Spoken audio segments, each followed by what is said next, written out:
Toi aussi, tu es une petite poussette.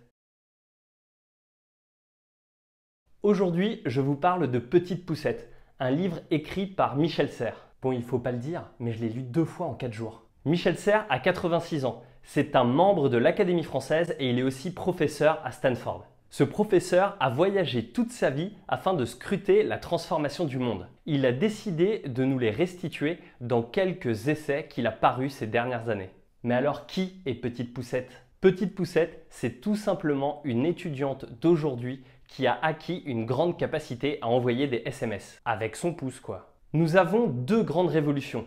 Le passage de l'oral à l'écrit et le passage de l'écrit à l'imprimé. Ce livre traite de la 3e révolution, celle du passage de l'imprimé aux nouvelles technologies. Cette révolution amène des mutations politiques et sociales profondes.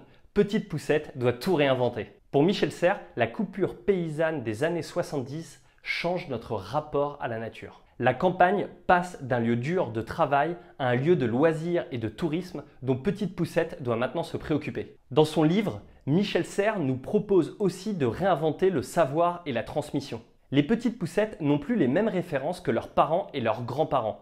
Cela en fait-il des êtres plus bêtes ? D'ailleurs, à ce propos, je vous invite à regarder le jour 8 de Saut Thibaut si vous ne l'avez toujours pas fait. Tout est en crise. La finance, la politique, l'école, les religions.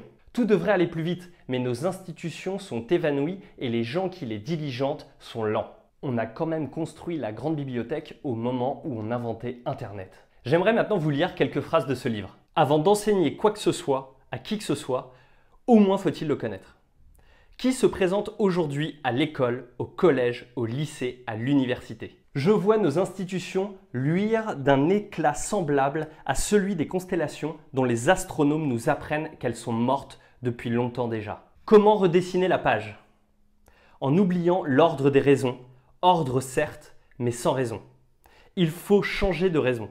Le seul acte intellectuel authentique, c'est l'invention. L'ennui de tous vient de cette concentration, de cette captation, de ce vol de l'intérêt. Ce livre est profondément bienveillant vis-à-vis des générations petites poussettes qui arrivent. Tout doit être réinventé. Notre rapport aux autres, nos institutions. Le cerveau évolue. L'humain devra évoluer avec la technologie. C'est profondément brillant, optimiste et humain. Je vous conseille de lire ce livre. Ayons confiance. Aidons toutes les petites poussettes à réinventer notre monde. Et la petite question d'aujourd'hui, qu'est-ce que vous souhaiteriez réinventer ? J'espère que tout roule pour vous. Je vous souhaite une très bonne soirée. Je vous dis à demain.